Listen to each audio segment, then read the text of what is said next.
He spoke to the wind for years. Then a runaway wagon delivered a family he couldn't return. Dust shivered. A wheel shrieked. Sunlight flashed hard along iron. The team was already running, hooves fracturing noon. The wagon canted and hammered down Sage Street toward the trough by the blacksmith. A man lay slack across the seat, reins sawed by a woman's fists. Two small faces bobbed in the bed between sacks. The town turned its head one way, then the other, like quail, Wyoming territory, late spring 1886, the light dry and white, heat standing off the boards, Holt Mercer, 37, line rider and fence hand. A man who had spent 6 quiet years talking to wind because wind talked back, read the gusts the way a reader moves a thumb along a page, stepped from the shade and moved without sound. Canvas trailcoat open, hat pulled low, roan gelding tallow tied to a hitch rail that hummed. The woman held the reins wrong because nobody had taught her any better. Jaw set, hair pinned in a plain knot, dress a hard-worked brown with a faded hem. Children in the wagon, a boy about 10 bracing his sister with both arms, though his own knees shook. The driver's boot had hooked under the brake and then slipped free, the brake now a stick pointing nowhere. Iron rings skittering. Holt did not shout, did not wave. He caught the trailing checkline as the wagon punched past, let the pull spin him, turned with it, ran, set his hips, dragged the line across the corner of the trough and burned his palms. The team slewed. The near wheel struck the stone lip and climbed. A crate of flour slammed the boy's shin. The woman's elbows locked.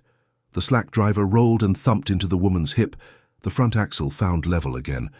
The rope hissed on rock. The wagon skidded, stopped crooked. Dust rose in a sheet and fell in a curtain.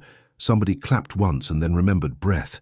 He was there at the wheel, one hand braced on the spoke, the other on the lock bar, voice low, easy, like the first sip of water.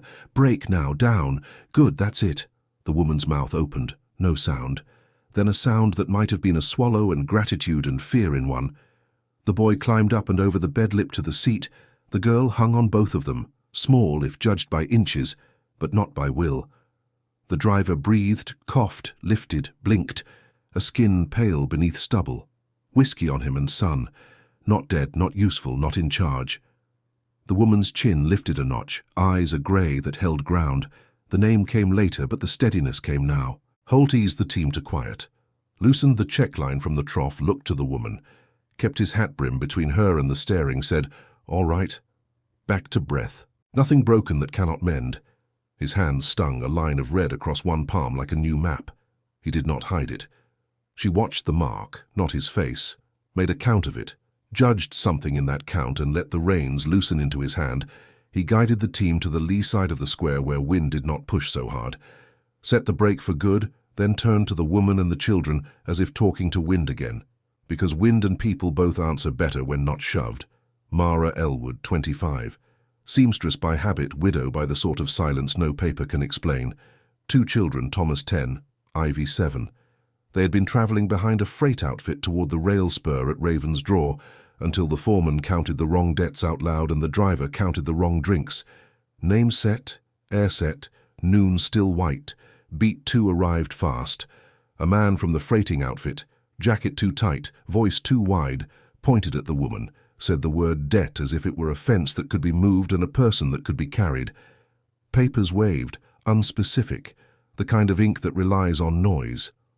Holt lifted his hand, and the noise folded. The sheriff watched from the boardwalk by the assay office. Did not move, not yet, Holt said. She rides nowhere. She does not name for herself, and the children stay where air is safe. The freighter laughed with teeth, then looked at Holt's hands, and the rope burn and the line of things that had happened in those hands before, and the laugh found a different door. By 1 minute, he had quietly arranged the team to face uphill. By 2, he had the driver on the trough rim, with water on his face. By 3, a canteen in the boy's hands and a slice of shade angled for the girl. By 4, the sheriff decided that standing was a kind of decision. By 5, the foreman's noise thinned to mutter. Holt called wind by its right name in his head, said so help out, and it did. A gust picked the foreman's paper up and rolled it once, twice, into a horse's knee. The horse stepped aside like a polite aunt. The paper chose the water trough and went dark. The foreman reached and reached wrong, Crowd drift turned his reaching into stepping, stepping into leaving. Sometimes a town will help without asking permission for the helping. Sometimes it will not. Today it did. That was the difference between a story and a problem. Mara kept her bundle tight. A cloth bag made from the back panel of a dress, neat stitches, flour dusted. She stood straight. Voice quiet said, "Thank you, not small, not pleading." He answered with a nod that matched the size. He said, "The driver needs lying down and you need shade that is not made from stairs. Tallow will carry the children to the livery where there is water in a tub." He said it like weather, true and not unkind. The children looked at her. She gave one slow nod. They moved. Holt did not own much beyond a fence map in his head. A coil of wire, a cabin at Cotton Jaw Draw east of town, where cottonwoods knew the shape of wind better than people did. He had enough coffee to be a neighbor and a stove that drew well. He offered only that, offered it simple. The offer sat in the air and did not spill. Mara matched it with a yes of the same shape, not bigger, not smaller. That is how beginnings fit. They traveled light, the wagon now sober because Holt drove it and Tallow knew the way. The driver left with his boss and a bandage and a hangover. Holt did not waste judgment there. He saved it for things that could be mended. The road east lay flat, then rose and fell like a chest sleeping shallow. The children counted fence posts.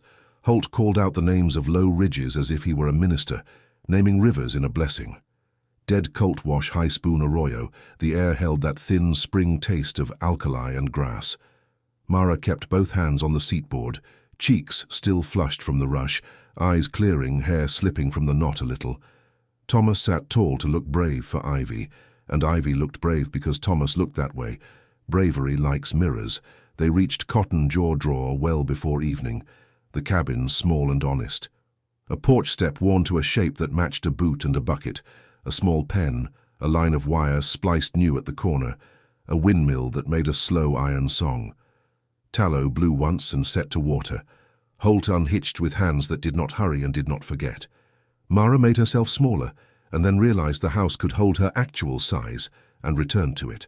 The door swung clean on hinges oiled with bear fat months ago. Inside, shelves, a pot-bellied stove, a table that had been a door in some other life, 2 pegs with a spare coat and a red cotton neckerchief, 1 bed that would be his, and a pallet that would become 2 beds if rope and canvas were reminded what to do. Holt named the places where things were: water, flour, coffee, salt, the well crank that liked a hand on it while it talked. Then he made fire, because first fire in a new room is a kind of prayer. Mara answered that prayer with beans rinsed, bacon sliced thin, biscuits set with a firm wrist. She did not ask permission to cook, because asking permission to breathe makes poor air. Holt sat on the stoop to give room and mended a bridle stitch by stitch until the light thinned.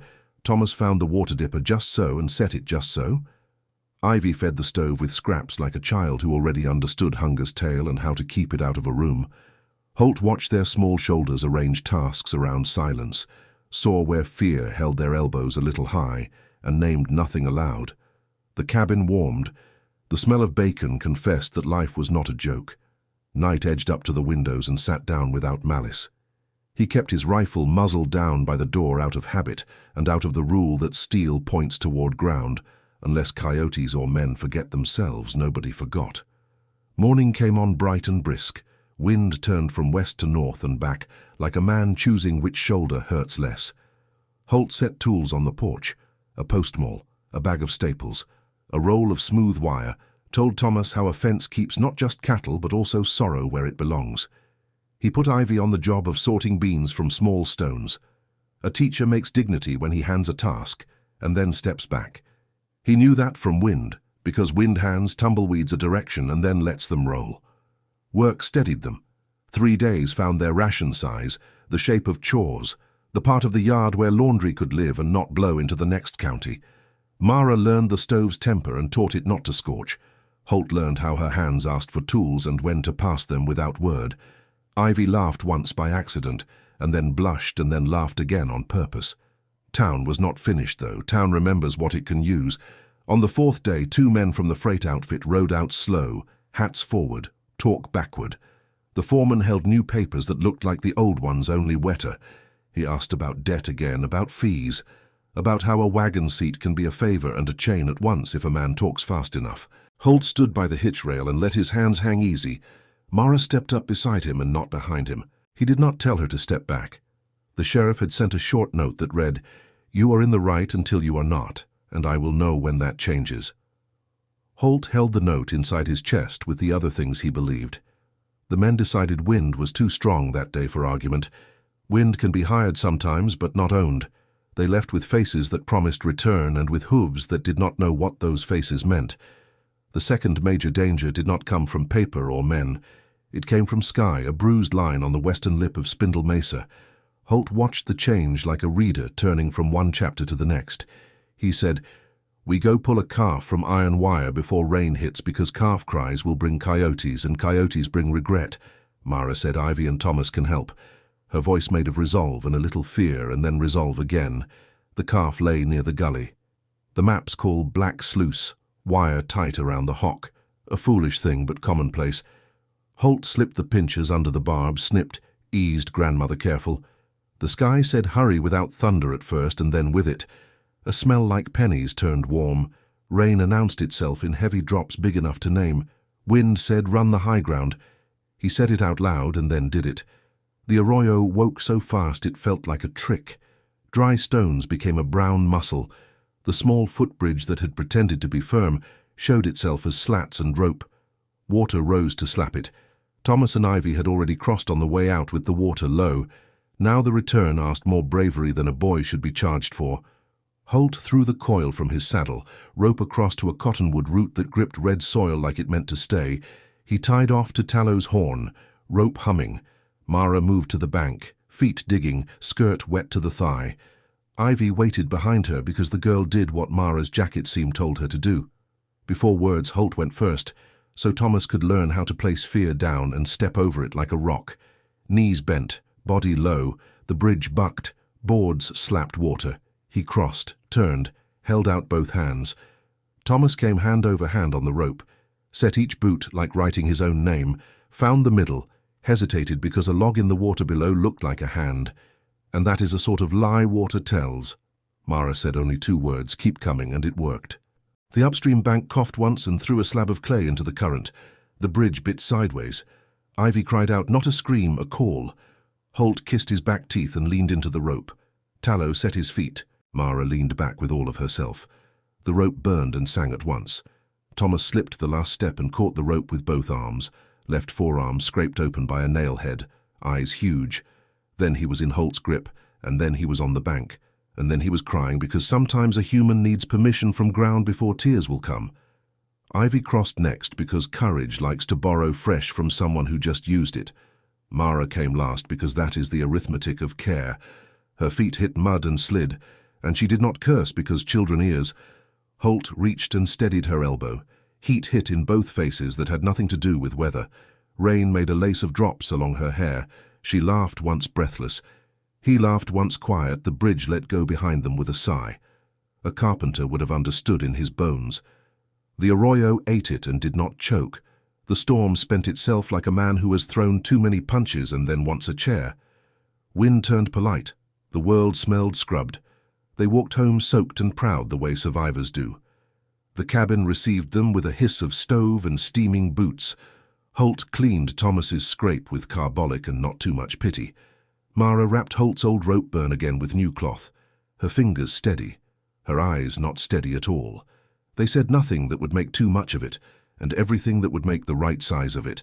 Days layered, quiet but not empty. Mara planted a row of beans in a strip of soil that would take work to become a garden, and work is the way soil trusts. Ivy found a piece of blue ribbon blown from some other story and tied it at the peg by the door, a small flag of newness. Thomas slept deeper and woke quicker. Holt set fence angles true and mended the line on the north crest, where wind howls stories like wolves and wires answer. In one note, trouble's return came at noon when men think shadows are narrower and justice is a sure thing. The freight foreman came back with a deputy. He had borrowed from a county that liked money more than truth. The deputy wore authority like a coat that did not fit at the shoulders. He wanted to see the woman and the children, wanted to see where the paper could be stapled to lives. Holt stood where he must, sheriff's short note in his pocket, muzzle down, voice low. This house is work for pay and shelter for breath, and nobody here is freight. The deputy studied the rope burns scarred anew on Holt's hand, studied the children at the window with faces that knew the measurements of hunger, said he would go back to town and ask a judge, said it like a man who hoped he would be told not to return. In the evening, Holt took them toward town so decisions could happen with light on them.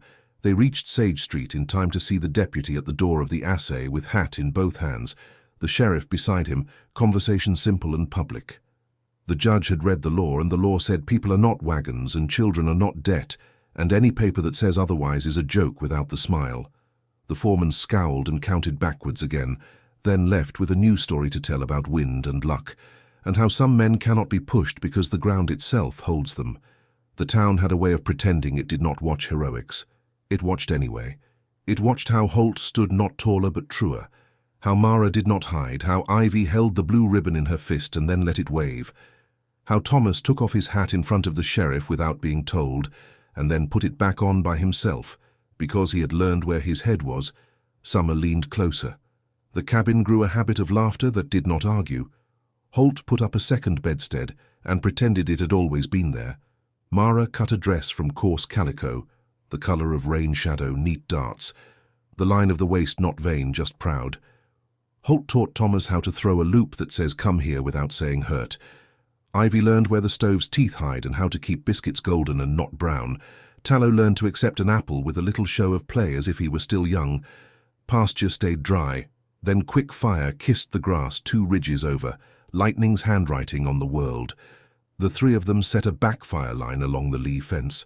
Burlap sacks wetted, beet flames flat. Holt swore once at the sky as a man might swear at a brother. Mara laughed and swore once at a spark and stomped it, because sometimes laughing while swearing saves a day. Thomas carried water like a soldier. Ivy shouted counts 1, 2, 3, as if numbers could do a job of their own. Smoke cleared. Fence stood. The windmills sang that small iron hymn again, and all the lungs in that field remembered how. In town they registered nothing, because paper was not the point, and also because the judge's words had done the paperwork the right way already. In the store Holt paid fair coin for sugar and coffee, and 1 bolt of cloth the blue of a high noon. Mara touched the fabric once then, twice then set it down and picked a cheaper shade. Holt bought the better one and said nothing. She said nothing back and folded it neat as a prayer. The shopkeeper watched and thought about how mercy is a ledger entry. You only see if you tilt the page.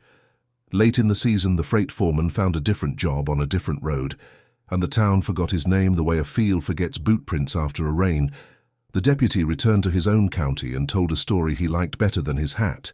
The sheriff kept the note Holt had carried and put it in a drawer with 3 other notes that felt clean to keep: work, breath, meals, sleep. The square things that life uses to build a round day. In those squares, Holt and Mara turned toward each other the way a plant turns toward where light is. Not fast, not foolish, true.